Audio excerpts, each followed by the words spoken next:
Bom dia, a paz do Senhor Jesus, amados amigos e irmãos.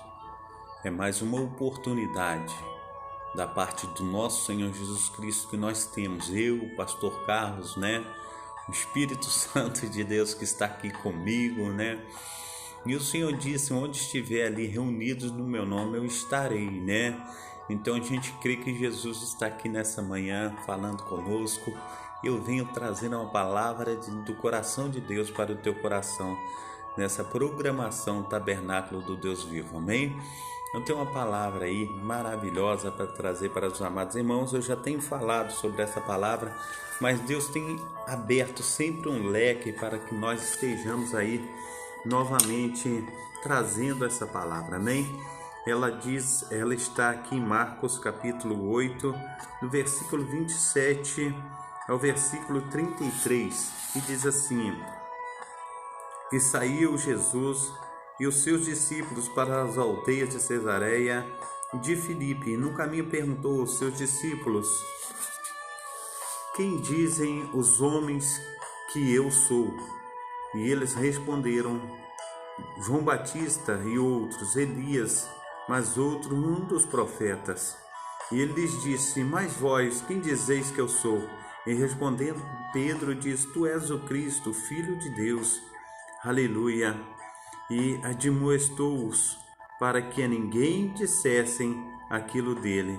E começou a ensinar-lhes: Importava que o Filho do Homem padecesse muito e que fosse rejeitado pelos anciãos e pelos príncipes dos sacerdotes e pelos escribas, que fosse morto, mas que depois de 3 dias ressuscitaria. E dizia abertamente essas palavras, e Pedro tomou a parte e começou a repreendê-lo, mas ele, virando-se e olhando para os seus discípulos, repreendeu a Pedro, dizendo: Retira de mim, Satanás, porque não compreende as coisas que são de Deus, mas as que são dos homens. Amém? Glórias a Deus. Deus é maravilhoso. E a gente tem aí essa palavra para que venhamos colocá-la no nosso coração, na nossa mente. Então, amados irmãos, o que essa palavra está tentando dizer para mim e para você? Ele está dizendo aí, amados irmãos, que nós o que devemos pensar de nós mesmos, o que nós devemos fazer, para que todas as coisas venham aí estar juntamente conosco. A paz do Senhor, Jamílis, que Deus esteja te abençoando aí, operando na sua vida, fazendo uma obra magnífica da parte do glorioso Deus de Israel. Então, para corroborar com esse texto e trazer aquilo que o Senhor tem colocado no meu coração, conforme o leque que eu disse a vocês, aqui Jesus ele pergunta o que as pessoas estão dizendo dele, Uns dizem que ele é um dos profetas, outros dizem que ele, Jesus, é Jeremias, outro diz Elias, não nesse texto, mas falem nos outros evangelhos. Então, eles comparam Jesus como um dos maiores profetas, E aqui, as Sagradas Escrituras, ela vem para mim e fala aqui também aleluia, em Lucas capítulo 18, Aleluia. Lucas capítulo 18, verso 9 em diante, até o verso 14, sobre a parábola do publicano. E disse também essa parábola: uns que confiavam em si mesmo, crendo que eram justos, e desprezavam os outros.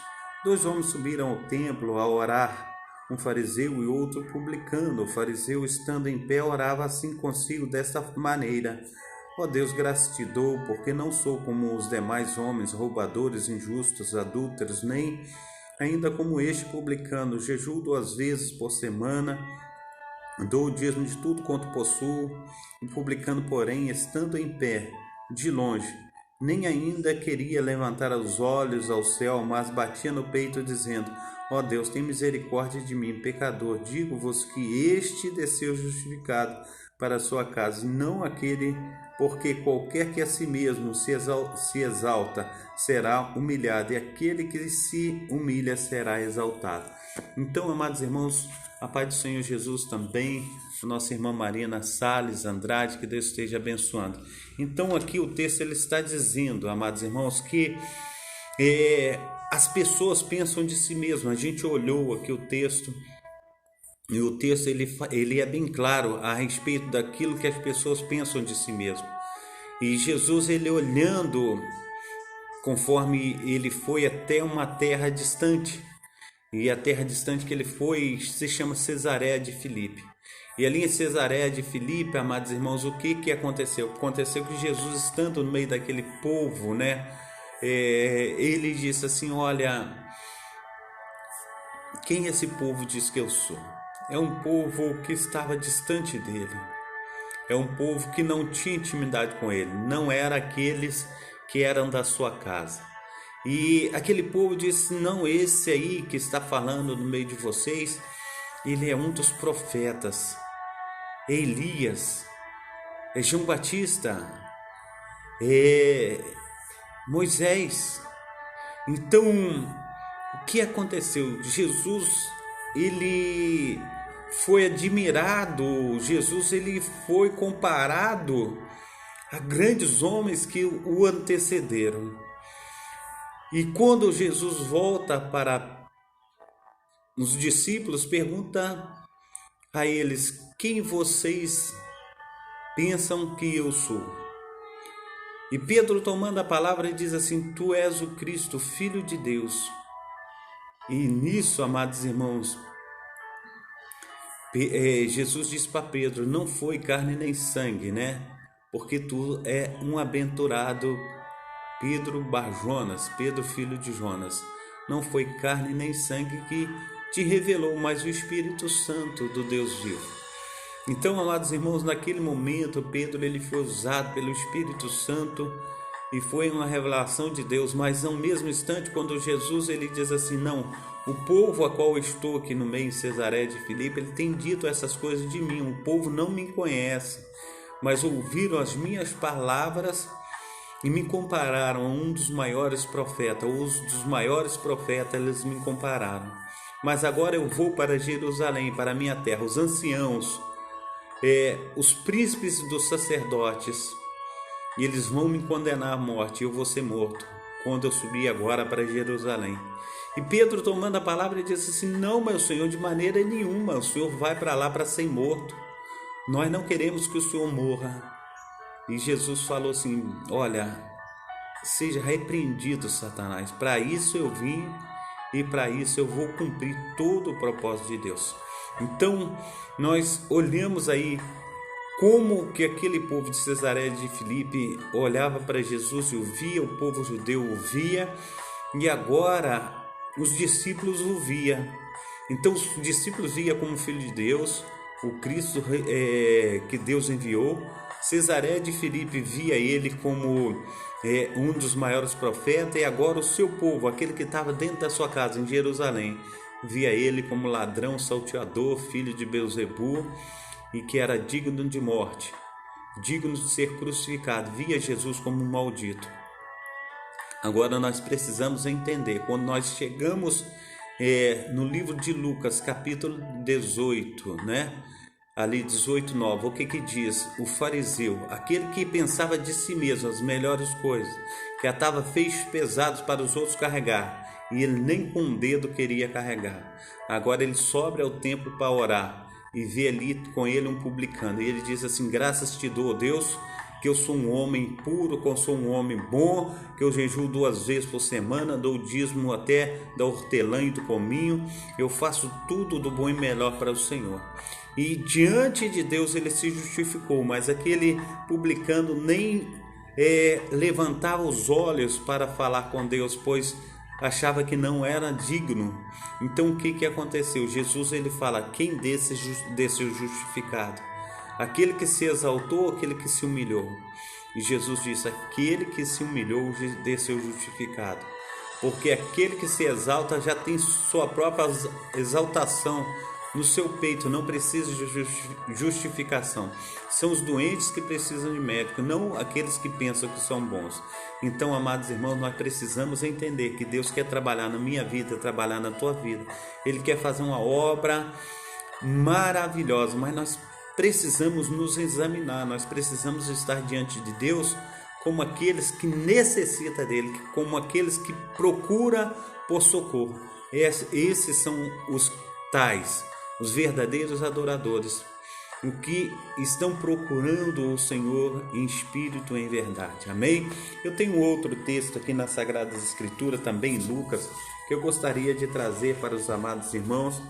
Aleluia! Está um pouquinho mais atrás, aí em Lucas capítulo 12, verso 13. Lucas 12, 13, fala sobre a parábola do rico insensato. E disse-lhe um da multidão: Mestre, dize a meu irmão que reparta comigo a herança. Mas ele lhe disse: Homem, quem me impôs a mim por juiz ou repartidor entre vós? E disse-lhe: Acautelai-vos, guardai-vos da avareza, porque a vida de qualquer não consiste na abundância do que possui. E propôs-lhe uma parábola, dizendo: A herdade de um homem rico tinha produzido por abundância, e arrazoava ele entre si, ele e ele mesmo, dizendo: Que farei? Não tenho onde recolher os meus frutos. E diz: Farei isto: derrubarei os meus celeiros e edificarei outros maiores, e ali recolherei todas as minhas novidades e os meus bens. E direi à minha alma: Tens em depósito muitos bens para muitos anos, descansa, come, bebe, folga. Mas Deus lhe disse: Louco, esta noite lhe pedirão a tua alma. O que tens preparado, para quem será? Assim é aquele que para si ajunta tesouros e não para com Deus. Então, aqui mais uma vez a gente encontra um homem que ele está conversando com ele mesmo, com sua própria alma. Ele está conversando com ele, está dizendo à sua própria alma: come, bebe, folga, descansa. Ele está falando com a sua própria alma, mas Jesus ele deixou uma missão para mim e para você. Quando Deus deixa uma missão para mim e para você, Ele não olha para que nós venhamos executar essa missão na nossa própria vida, mas na vida do nosso vizinho, na vida da pessoa que está ao nosso lado. Nós precisamos, em nome de Jesus Cristo, fazer a vontade do Senhor, porque a vontade de Deus ela é boa, perfeita e agradável. Nós precisamos, em nome de Jesus Cristo, nos colocar nas mãos de Deus como um instrumento e fazer a sua vontade. Nós precisamos, em nome de Jesus Cristo, ouvir a voz do Espírito Santo. E muitas vezes, amados irmãos, nós temos deixado essas coisas de lado, nós temos pensado em nós mesmos. Enquanto, diz o Senhor, enquanto nós dormimos, o Senhor, Ele nos dá o sono. Enquanto nós dormimos, o Senhor, Ele acrescenta na minha vida e na tua vida. E Ele diz mais: quem de nós, por mais justo que sejamos, podemos ou possamos, aumentar um côvado da nossa altura ou um dia de nossa vida? Nós não podemos fazer nada, mas o Senhor, o Deus de Israel, Ele pode. O Senhor, o Deus de Israel, Ele pode acrescentar a minha vida e a tua vida. Eu tenho uma ilustração aqui, que muitas vezes, através das ilustrações, que eu trago os textos bíblicos. E essa ilustração, ela diz assim: depressão e amizade. Uma mulher que trabalhava numa empresa havia muitos anos, caiu em desespero, estava tão depressiva que poderia ter esgotamento nervoso. Seu médico, buscando um diagnóstico, lhe perguntou: como se chama a jovem que trabalha ao seu lado? Cíntia, respondeu ela sem entender. Cíntia do quê? Eu não sei. Sabe onde ela mora? Não. O que ela faz? Também não sei. O médico entendeu que o egoísmo estava roubando a alegria daquela pobre mulher. Posso ajudá-la? Mas você tem que prometer que fará o que eu lhe pedir. Farei qualquer coisa, afirmou ela. Em primeiro lugar, faça amizade com Cíntia. Convide-a para jantar em sua casa. Descubra o que ela está almejando na vida e faça alguma coisa para ajudá-la. Em segundo lugar, faça amizade com o jornaleiro e a família dele e veja se pode ajudar em alguma coisa. Em terceiro, faça amizade com o zelador do seu prédio e descubra qual é o sonho da vida dele.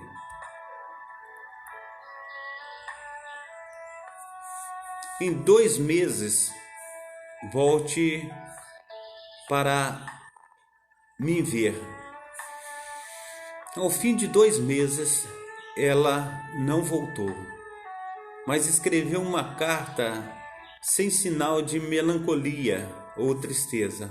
Era só alegria. Havia ajudado Cíntia a passar no vestibular. Ajudou a cuidar de uma filha doente do jornaleiro.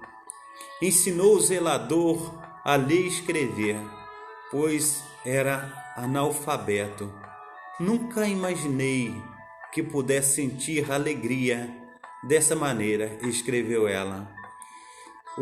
Os que vivem apenas para si mesmos nunca encontrarão a paz e a alegria, pois somos chamados por Deus para ser bênção na vida dos outros.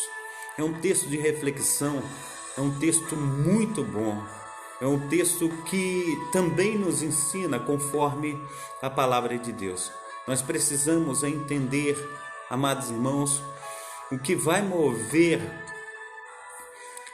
a nossa alma, o que vai mover o favor de Deus em nosso favor, é aquilo que nós fazemos às outras pessoas, quando nós as ajudamos, quando nós damos o primeiro passo para que essas pessoas venham também se encher do poder renovador do Espírito Santo de Deus.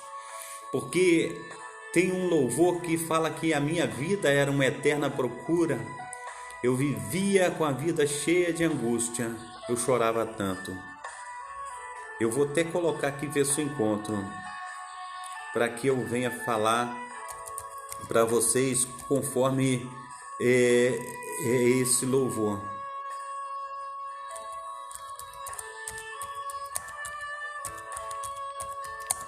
Muito bom esse louvor.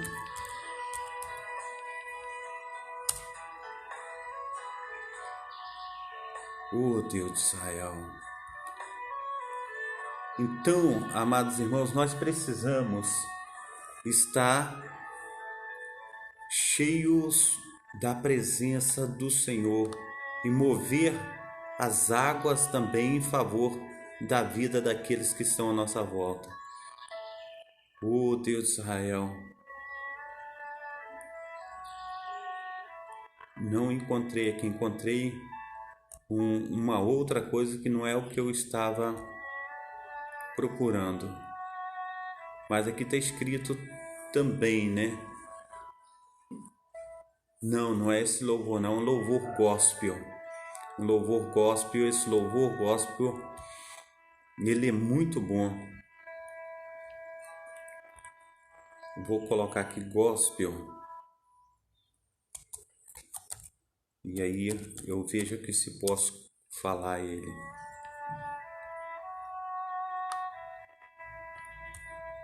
Muito bom. Daqui a pouco eu estarei terminando. Hoje eu tenho curso. Eu estarei indo para o curso agora, eu tenho que entrar lá. 8 horas eu tenho que entrar no curso. Aí eu estarei terminando, orando daqui a pouco para as amadas irmãs, amém? Eu encontrei ele aqui, é um louvor de Raíssa e Ravel. A minha vida foi uma procura. Com a alma cheia de angústia eu chorava tanto, tentando achar uma saída, apagar cenas da minha vida, quanto desenganos. Então, é um louvor, né? Ele fala assim: a verdade eu já conhecia, que Jesus morreu por mim um dia. Quanto sofrimento, foi ferido também humilhado, por amor ele sofreu calados, tantos momentos. Subiu o texto. Na realidade, o que eu queria era nascer de novo, apagar esse passado triste no meu coração, enxugar as lágrimas que ainda rolam no meu rosto. Por isto, eu sei que só Jesus é a solução. Então, limpa, Jesus, limpa toda a amargura. Limpa, Jesus, deixa a minha alma pura. Toca, Jesus, toca no fundo do meu ser. No teu amor, me surpreenda. Então ela continua agora repetindo o louvor, mas é um louvor que fala que a vida da pessoa é a eterna procura. Enquanto não encontra Jesus, enquanto não coloca Jesus para morar dentro de nós vamos estar nessa eterna procura. Nós vamos estar aí chamando, procurando e tentando encontrar um lugar na sociedade. E o nosso lugar e o nosso chamado, o meu e o teu chamado, é estar fazendo a vontade de Deus, porque a vontade de Deus é boa, perfeita e agradável. Amém? Quero orar neste momento. Pai Santo, Pai querido, Pai amado, em nome de Jesus, ó Deus, eu venho te agradecer, ó Pai, por esse momento, nessa manhã, te agradecer pela vida das amadas irmãs, ó Pai, que tem aí sendo nos acompanhado, ó Pai, a todo tempo, que teu Espírito Santo esteja concedendo, Senhor Deus, a elas, Pai, um sábado maravilhoso, ó Pai, saúde, paz, alegria, prosperidade, portas abertas, que teu Espírito Santo, ó Pai, esteja, Senhor Deus, nos ensinando, ó Pai, nos capacitando, ó Pai, para estarmos diante do Senhor fazendo toda a boa obra. Então, Senhor Deus, lava, esteja remindo, transformando, operando, fazendo uma obra sobrenaturalmente na vida de cada um de nós, em nome de Jesus. Amém e amém. Deus abençoe a todas as amadas irmãs, que Deus esteja nos assistindo, cuidando de nós, em nome de Jesus Cristo. Amém? Quero dar a bênção apostólica, que o grande amor de Deus, o Pai, que as ricas consolações do Espírito Santo, que a graça de nosso Senhor Jesus Cristo esteja sobre todos vós, que espera ansiosamente a vinda do Messias, e todos dizem amém. Deus abençoe. A paz do Senhor Jesus Cristo, a irmã Jamílis, a paz do Senhor Jesus Cristo também, a nossa irmã Marina Salles Andrade, que Deus esteja aí abençoando, guardando, operando de uma forma abundante e transbordante. E a paz do Senhor Jesus Cristo a todos os amigos, irmãs, irmãos que ainda vão assistir essa live, que Deus esteja aí operando na vida de cada um de vocês, em nome de Jesus. Amém? Fique na paz e que Deus vos abençoe. Amém e amém. Até hoje é sábado, até amanhã, de manhãzinha, se Deus quiser, tá? Deus abençoe. Fica na paz.